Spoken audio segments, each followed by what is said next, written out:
أول ما وصل ماهر عند البيت لقى راجلين بيحاولوا يجروا نادين وكيتي بره البيت.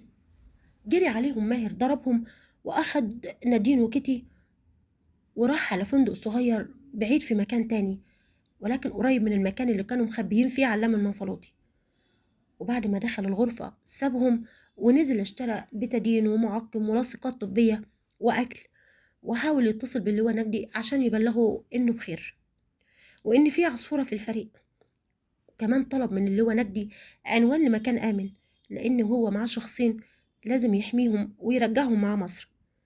مع إن اللواء نجدي ما كانش فاهم كلامه، لكن كان فرحان إن ماهر بخير، واتصل بيه وبعت له على رقم موبايل نادين اللي سابه ماهر مع اللواء نجدي، وبلغ سمير باللي حصل وقال له: دور يا سمير على العصفورة اللي في الفريق وما تبلغش أي مخلوق باتصال الضابط ماهر. نرجع لماهر.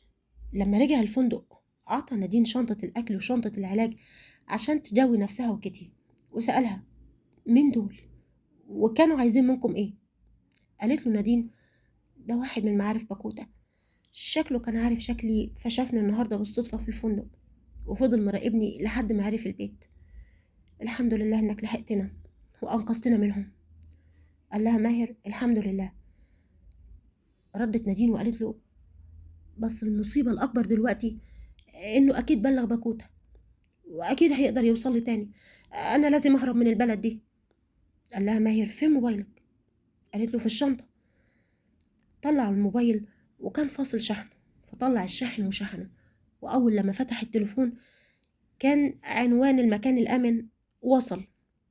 أخد نادين وشال كيتي على كتفه وسرق عربية مختلفة عن العربية اللي كانت معاه، وراح عنوان المكان الآمن، وهناك ساب نادين وكيتي وأخد موبايلها وراح عشان يراقب العصابة الزئبق وعلم المنفلوطي من بعيد.